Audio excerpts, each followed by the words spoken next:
In college, I'm chanting, I'm doing spiritual things, I'm taking God's name, I'm engaged in all of these spiritual activities.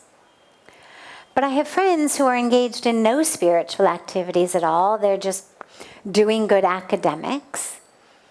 And I can't see the difference from a materialistic perspective in terms of the fruits that I'm getting and the fruits that they're getting. The fruits that we get from what we do are not always apparent in the material world. It's not, I close my eyes, I meditate, I take God's name, I open my eyes and there's a mound of money in front of me. Or I close my eyes, I do my japa, and I open my eyes and somehow my home has gone from being a shack to being a palace. And where I had a bicycle outside, now I've got a Mercedes outside. Right? There's no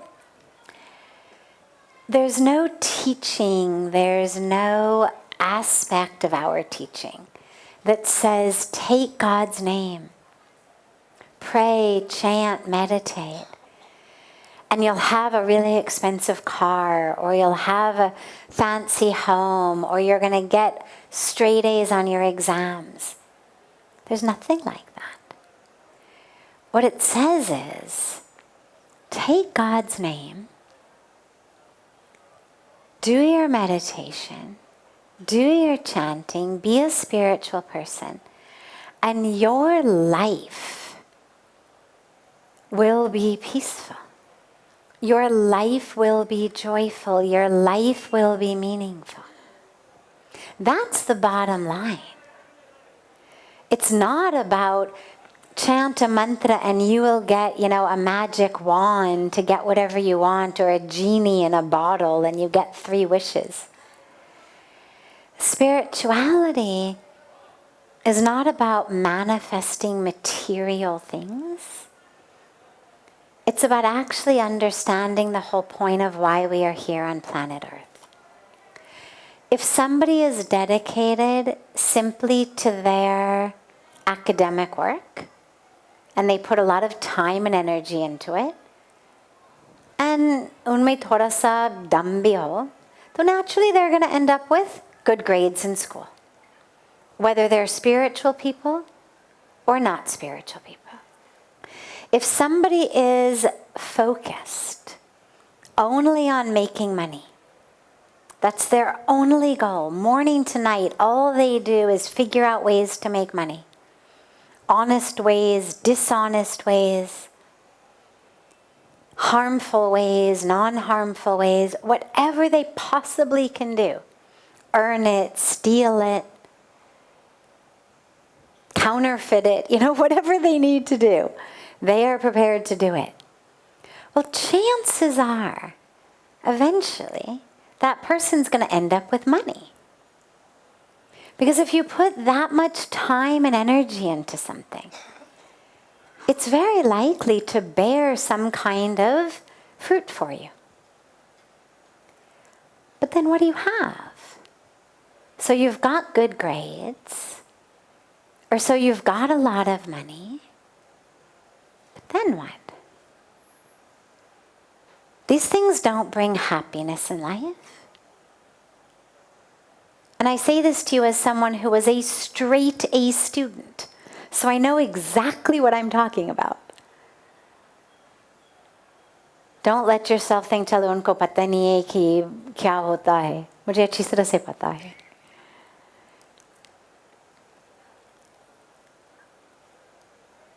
I was in college at Stanford University, where I got straight A's. So I know exactly what it's like to do well academically. And I can guarantee you, because I have my own personal experience, and I have the experience of everybody I went to college with, there is zero connection between the grades you get and your level of deep happiness. Now, On a superficial level, yes, there is, because the ego loves to excel, loves to do well. It hurts when we don't, especially if we've got a family or a culture that's expecting us to do well, and we get love when we do well, and we get disappointment and disdain or even punishment when we don't. Well, then of course, yeah, I'm going to be a lot happier when I do well, because then I get love.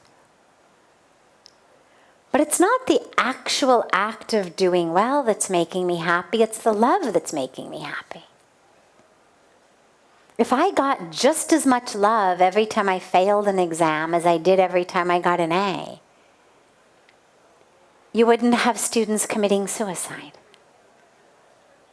If there was just as much nourishing and nurturing and love and honoring for students who were struggling as for students who were succeeding,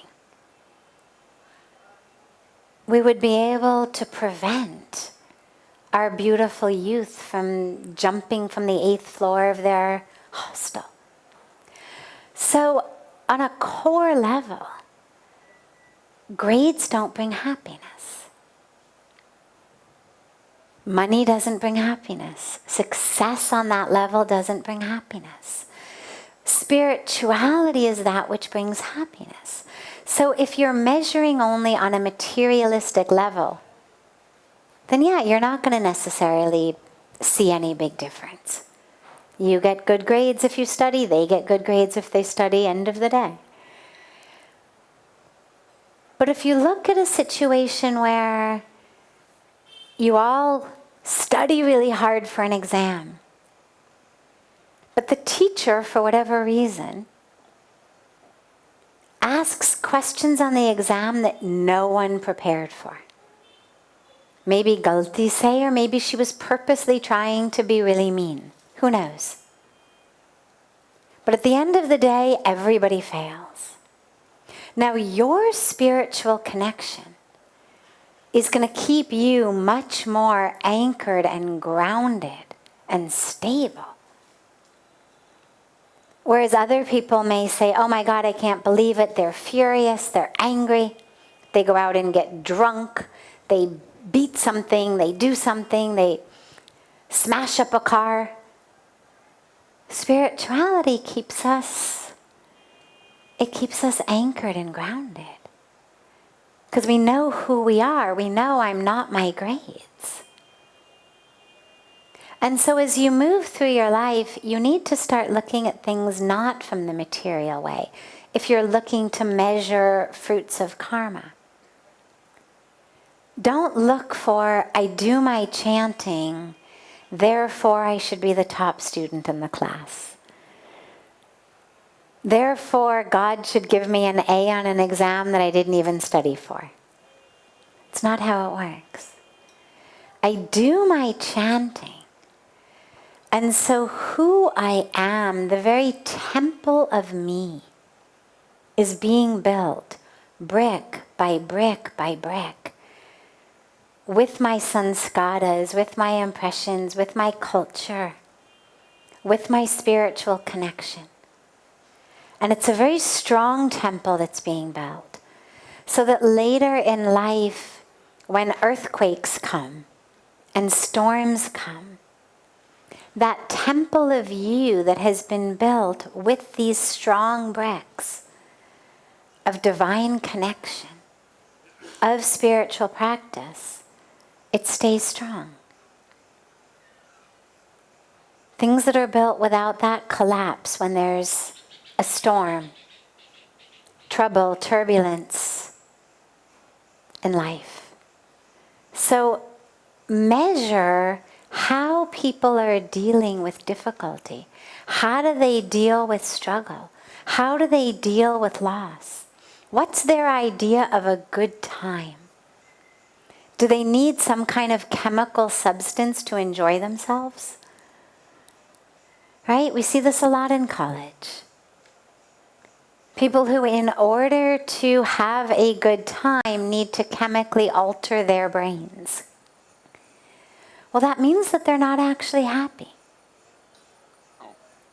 If I can't feel happy on Friday night, Saturday night, whenever it may be, without chemically altering my brain, you can be pretty sure that that person is not actually happy. That's the power of your spiritual work. Keeps you happy, keeps you peaceful, keeps you joyful, without needing the grades or the chemical intoxication. Yeah, of course, you still do your best, you work sincerely, because that's your responsibility. We say, apne kartavya. That's your responsibility. But the temple of you doesn't get shaken when things go up and down in life. And those are the fruits of your spiritual practice. Now, in terms of when things bear fruit, well, as we were talking just either last night or the night before, there's 3 different types of karma. And I won't go into the whole lengthy philosophical aspect of it, but you can think of it as long-term karma, that which takes lifetimes to bear fruit. You know, certain seeds you plant and you'll end up with a fruit or a vegetable in just a few weeks. Plant a broccoli seed, you'll get a broccoli in 3, 4, 5 weeks. Plant a peach seed. It's going to take years before you actually end up with a juicy peach on the end of a tree.